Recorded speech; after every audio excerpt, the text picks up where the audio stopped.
बिस्मिल्लाहिर्रहमानिर्रहीम। अस्सलाम वालेकुम। मैथमेटिक्स फाउंडेशन में मैं आपको खुशामदीद करता हूँ। पिछली वीडियो में हमने कन्वोल्यूशन थ्योरम पढ़ा था, जो कि उसकी स्टेटमेंट ये थी कि अगर हमारे पास दो फंक्शन होते हैं f और g और वो पीसवाइज कंटिन्यूस फंक्शन होते हैं और एक्सपोनेंशियल ऑर्डर के फंक्शन होते हैं, तो उनके कन्वोल्यूशन का अगर हम लैप्लास ट्रांसफॉर्म फाइंड करें तो वो इस चीज़ के बराबर आता है, यानी कि उन फंक्शन दोनों फंक्शन के लैप्लास ट्रांसफॉर्म के प्रोडक्ट के बराबर आता है। f का Laplace transform f of s होता है, g का Laplace transform g of s होता है। ठीक है, तो इस चीज़ का अगर इन्वर्स लैप्लास ट्रांसफॉर्म अप्लाई किया जाए दोनों तरफ तो वापस हमारे पास ये कन्वोल्यूशन वाला फंक्शन आ जाता है। तो सबसे जो ज़्यादा यूज़ है इस थ्योरम का वो है इन्वर्स लैप्लास ट्रांसफॉर्म फाइंड करने के लिए, क्योंकि ये जो अभी मैंने एग्जांपल लिखी हुई है इसके अंदर जो फंक्शन लिखा हुआ है इसका अगर ज़ाहिरी तौर पर देखें तो लैप्लास ट्रांसफॉर्म हमें नहीं पता, क्योंकि इधर S square plus A square into इस सारे की पावर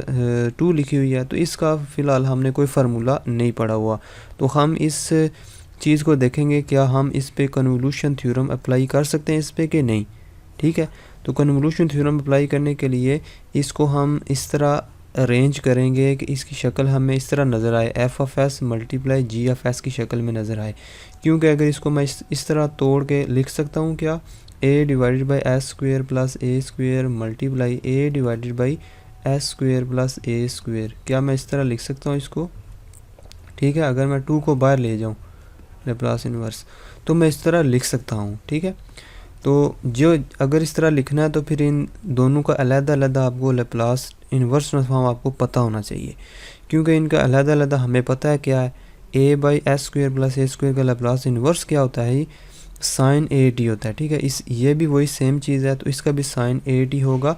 तो इसको हम सॉल्व करते हैं, तो हम इस चीज़ को रीअरेंज करके इस तरह लिख लेंगे। ठीक है, फॉर एग्ज़ाम्पल ये A by S square plus A square लिख लिया multiply A divided by S square plus A square लिख लिया, जिस तरह मैंने आपको ये बताया है कि आप इसको इस तरह रीअरेंज कर सकते हैं। इस तरह आपने रीअरेंज करना है कि एक फंक्शन का, यानी कि दोनों जो फंक्शन होंगे उनका आपको इन्वर्स पता होना चाहिए, उनका इन्वर्स लैप्लास ट्रांसफॉर्म। ठीक है, अब हमने जो थ्योरम पढ़ा है उसमें हमने लिखा था कि जब इन्वर्स वाला जो है लैप्लास अप्लाई करेंगे तो ये जो चीज़ है ये किसके बराबर होगी, f और g के कन्वोल्यूशन के बराबर होगी। तो ये क्या है, f है, इसको हम g समझेंगे। ठीक है, f हमारे पास f ऑफ s क्या है, f ऑफ s भी क्या है, a divided by S square plus A square के बराबर है इंटू जी ऑफ s किसके बराबर है, g ऑफ s भी a divided by S square plus A square के बराबर है। ठीक है, तो इधर हम लिख देंगे f कन्वोल्यूशन g। तो f का लैप्लास इन्वर्स क्या है, इसका साइन ए टी। ठीक है, साइन ए टी, तो इसकी जगह हम क्या लिख देंगे, sine of A T. Similarly G भी वही चीज़ है, तो जी की जगह भी हम साइन ए टी लिख देंगे। अब ये कन्वोल्यूशन की क्या डेफिनेशन हमने पढ़ी थी, कन्वोल्यूशन क्या होता है, दो फंक्शन का कन्वोल्यूशन, कि हम पहले फंक्शन में t की जगह t में शिफ्ट लगा देते हैं, t माइनस यू लिख देते हैं, और जो दूसरा फंक्शन g वाला होता है उसको हम ऐसे लिख देते हैं, उसके अंदर u लिख देते हैं। ठीक है, तो अब हम क्या करेंगे, इसमें पहला जो फंक्शन है उसमें t की जगह t माइनस यू लिख देंगे, और दूसरा जो फंक्शन है इसमें t की जगह u लिख देंगे, और इसको बस सिंप्लीफाई कर लेंगे। जो सिंप्लीफाई करने के बाद जो आंसर आएगा वही इस क्वेश्चन का लैप्लास ट्रांसफॉर्म होगा। तो इसको सिंप्लीफाई कैसे करना है वो भी देख लेते हैं। इसका फार्मूला खोलेंगे, हमें पता है साइन अल्फ़ा माइनस बीटा ये किसके बराबर होता है, sine of alpha cos beta. ठीक है, फिर माइनस लिखेंगे कॉस अल्फ़ा साइन बीटा। ठीक है, ये फार्मूला हम इधर अप्लाई करेंगे इसके अंदर, और ये चीज़ लिख देंगे, ये सारी चीज़, और इसको हम एज इट इज़ लिखेंगे। फिर क्या करेंगे, इस साइन को इसके साथ मल्टीप्लाई करेंगे, साइन को इसके साथ मल्टीप्लाई करेंगे, और इंटेग्रल को हम अलग-अलग लिख लेंगे। और क्योंकि साइन ए टी वाला फंक्शन है, तो टी वाला फंक्शन u के लिहाज से ये कांस्टेंट है, ये बाहर आ जाएगा, ये बाहर आ गया। सिमिलरली यहाँ पर कॉस ए टी लिखा हुआ है, तो ए टी वाला फंक्शन है तो टी वाला फंक्शन बाहर आ जाएगा, सिंप्लीफाई हो जाएगा। ठीक है, ये साइन वाला इसके साथ मल्टीप्लाई होकर साइन स्क्वेयर बन जाएगा। मज़ीद इसको सिंप्लीफाई करेंगे, 2 को हम अंदर ले जाएंगे, इधर इसको भी 2 को इंटीग्रल के अंदर लेके जाएंगे, तो ये फार्मूला बन जाएगा साइन 2 थीटा वाला formula.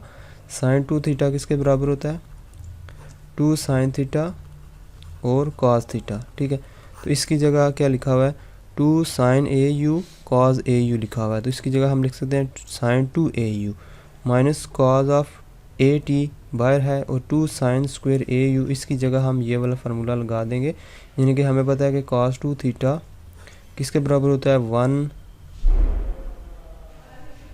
Minus 2 sine square theta के बराबर होता है। तो यहाँ पर 2 साइन स्क्वायर थीटा की जगह हम ये चीज़ लिख सकते हैं 1 माइनस कॉज 2 ए यू।